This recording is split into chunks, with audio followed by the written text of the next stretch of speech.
കഴിഞ്ഞ ദിവസം എൻ്റെ ഒരു ഫ്രണ്ട്, അവളെ ഞാൻ കുറേ കാലത്തിന് ശേഷം കാണാം. നല്ല ഒരു അടിപൊളി സാരിയൊക്കെ എടുത്ത് വന്നു. എങ്ങനെയുണ്ട് സാരി? ഞാൻ പറഞ്ഞു സൂപ്പറാണല്ലോ. പുതിയതാണോ? അവിടെ പറഞ്ഞായി പുതിയതൊന്നുമല്ല, ഇങ്ങനെ കുറേ ഉണ്ട് എൻ്റെ വീട്ടിൽ. ഇതെന്താ വെച്ചാൽ ഞാൻ എവിടെയെങ്കിലൊക്കെ പോകുമ്പോൾ പ്രത്യേകമായ ചില ഒക്കേഷന് വേണ്ടി മാറ്റിവെച്ചാണ്, സ്പെഷ്യൽ ഒക്കേഷന് വേണ്ടി മാറ്റിവെച്ചാണ്. അപ്പോൾ ഞാൻ ആ സ്പെഷ്യൽ ഒക്കേഷന് മാത്രമേ എടുക്കാറുള്ളൂ. ഞാൻ ചോദിച്ചു എടുക്കുമോ? എവിടെ? പ്രത്യേക ഒക്കേഷൻ വരെ ഞാൻ പുതിയ വീണ്ടും ആവും. അതിങ്ങനെ അലമാരയിൽ കൂടി കിടക്കുന്നുണ്ടപ്പോൾ ഞാൻ വിചാരിച്ചു അപ്പം ഒന്നെടുത്ത് കൊടുക്കാമെന്ന് കരുതി. അങ്ങനെ കൊടുത്താൽ നമ്മൾ പലപ്പോഴും ഇങ്ങനെയാണ്, പല കാര്യങ്ങളും സ്പെഷ്യൽ ഒക്കേഷന് വേണ്ടി മാറ്റി വെക്കും. ജീവിതത്തിൽ പ്രത്യേകമായ ഒരു അവസരം വരാൻ വേണ്ടി കുറേ കാലം ഇടാതെ ഷർട്ട് എടുത്ത് വെക്കും. നമ്മുടെ വീട്ടിലെ പ്ലേറ്റുകൾ പോലും നമ്മൾ പലപ്പോഴും ജീവിതത്തിലെ പ്രത്യേക കാര്യത്തിന് വേണ്ടി മാറ്റി വെക്കും. നമ്മുടെ വീട്ടിലെ പല കാര്യങ്ങളും മാത്രമല്ല, നമ്മുടെ ജീവിതം തന്നെ എങ്ങനെയാണ്. നമ്മുടെ ജീവിതത്തിലെ നല്ല മൊമെന്റ്സിനെ ആസ്വദിക്കാതെ പ്രത്യേകമായി വരാൻ പോകുന്ന വലിയ മൊമെന്റ്സിന് വേണ്ടി നമ്മൾ കാത്തിരിക്കുകയാണ്. മൈ ഡിയർ ഫ്രണ്ട്സ്, ഒരു കാര്യം മനസ്സിലാക്കേണ്ടത്, ജീവിതം എന്ന് പറഞ്ഞാൽ തന്നെ സ്പെഷ്യലാണ്. അവിടെ എല്ലാം പ്രത്യേകതകളാണ്. ജീവിതത്തിൻ്റെ ഓരോ മൊമെന്റും സ്പെഷ്യലാണ്. ആ ഓരോ മൊമെന്റും ആസ്വദിക്കപ്പെടേണ്ടതാണ്. ഓരോ മൊമെന്റിനെയും കൃത്യമായി ആസ്വദിച്ച് ജീവിക്കാൻ നമുക്ക് കഴിയുന്നില്ലെങ്കിൽ നമ്മളെല്ലാം മാറ്റിവെച്ച് നാളേക്ക് ഞാൻ പറഞ്ഞു, നിങ്ങൾ നാളേക്കൊന്നും കരുതി വെക്കേണ്ട എന്നല്ല, നാളേക്കൊന്നും മാറ്റി വെക്കേണ്ടതില്ല എന്നാണ്. കരുതി വെക്കലും മാറ്റിവെക്കലും രണ്ടാണല്ലോ. കരുതി വെക്കാം, പക്ഷെ നാളേക്ക് നമ്മൾ ഒരു കാര്യം ഉപയോഗിക്കണമെന്ന് കരുതുകയും അത് നമ്മൾ ഉപയോഗിക്കുകയും ചെയ്യാതെ നാളെ നല്ല അവസരം വരട്ടെ അവർ കാത്തിരിക്കും. ജീവിതത്തിൽ അവസാനം എന്താവും? നല്ല അവസരങ്ങൾ വരുന്നില്ല എന്ന് മാത്രമല്ല, ജീവിതം അങ്ങ് തീരുകയും ചെയ്യും. നല്ല അവസരങ്ങൾക്ക് വേണ്ടി കാത്തിരിക്കുക എന്നുള്ളത് ജീവിതത്തിൽ ചില ആൾക്കാരുടെ സ്വഭാവമാണ്. പല ആളുകളും ചെയ്യുന്നത് അറിയോ? അവരുടെ ജീവിതത്തെ ആസ്വദിക്കുന്നില്ല. അവരിപ്പോൾ ഉദാഹരണം പറയുകയാണെങ്കിൽ, നമ്മൾ വിചാരിക്കും എനിക്കൊന്ന് ടൂർ പോകണം. എപ്പോഴാ?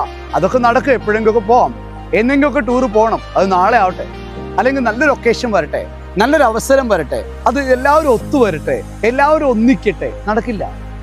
കാരണം നമ്മളെ ജീവിതത്തിൽ നമ്മൾ ചെയ്യുന്ന കാര്യങ്ങൾ, നമ്മൾ തീരുമാനിക്കുന്ന കാര്യങ്ങൾ എപ്പോഴും നല്ല ഒക്കേഷൻ അല്ല. എല്ലാ ഒക്കേഷനും നല്ല ഒക്കേഷനാണ്. അവിടെ ഒരു ഗുഡ് ടൈം വെയിറ്റ് ചെയ്യരുത്. നിങ്ങളൊരു സാധനം തുടങ്ങാൻ പോവാ, ഇന്ന് നിങ്ങളുടെ ജീവിതത്തിൽ ഒരു മാറ്റം കൊണ്ടുവരാൻ പോവാ. ആ മാറ്റത്തിന് ഒരു നല്ല അവസരത്തെ കാത്തു നിൽക്കുന്ന ആളായിട്ട് നിങ്ങൾ മാറരുത്. നിങ്ങളുടെ സമയത്ത് നിങ്ങൾ ഇങ്ങനെ സാരി കൂട്ടി വെക്കുന്ന പോലെ ഒരു അലമാരയ്ക്കകത്ത് കൂട്ടിവെച്ച് അവസാനം അതെല്ലാം കൂടി അലമാര തുറക്കുമ്പോൾ അട്ടിയായി നിങ്ങളുടെ മേലേക്ക് വീഴുന്ന, അലമാരയിൽ ശ്വാസം മുട്ടുന്നൊരു അവസ്ഥ ഉണ്ടാവുക. എങ്ങനെയൊക്കെ നമ്മുടെ ജീവിതത്തിൽ ഒന്നും നടക്കാതെ നമ്മൾ മാറ്റിവെച്ച സമയത്തെക്കുറിച്ച് നമ്മൾ റിഗ്രറ്റ് ചെയ്യേണ്ടി വരും. മനുഷ്യന്മാർക്കൊരു സ്വഭാവമുണ്ട്. മനുഷ്യന്മാർ ചെയ്ത കാര്യങ്ങളെക്കുറിച്ചായിരിക്കില്ല, കൂടുതലും ചെയ്യാത്ത കാര്യങ്ങളെക്കുറിച്ചായിരിക്കും അവർ വേദനിക്കുന്നുണ്ടാവുക. ചെയ്യാതെ പോയ പദ്ധതികൾ, എടുക്കാതെ പോയ അവസരങ്ങൾ, സ്വീകരിക്കാതെ പോയ അവസരങ്ങൾ, നടക്കാതെ പോയ യാത്രകൾ, നടക്കാതെ പോയ പദ്ധതികൾ, ഇതൊക്കെ ആയിരിക്കും നമ്മൾ ആലോചിക്കുക. നല്ല അവസരത്തെ കാത്തിരിക്കും നമ്മൾ. ഉദാഹരണം പറയാം, നമ്മളൊരു കമ്പനിയിൽ ജോലി ചെയ്യാം, അത്യാവശ്യം സാലറി ഒക്കെ ഉണ്ട്.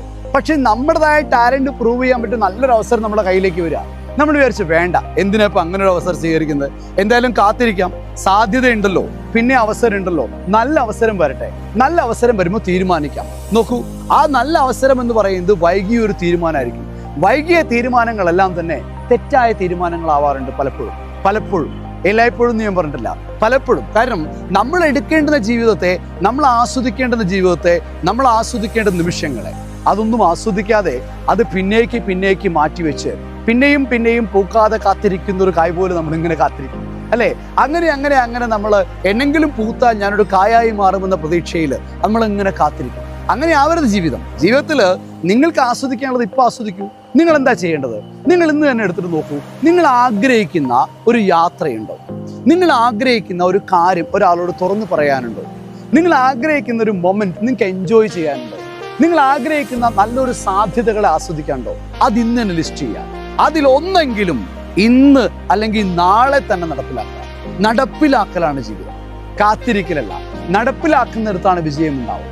നടപ്പിലാക്കുക, അതൊരു ഹാബിറ്റ് ആവാം, ഒരു ശീലമാവാം, അതെന്തെങ്കിലും ചെറിയ കാര്യങ്ങളാവാം, ലൈഫിലെ ചെറിയ കാര്യങ്ങളാവാം. അതിനെ ആസ്വദിക്കുക, നല്ല മൊമെന്റ്സിനെ ആസ്വദിക്കുക.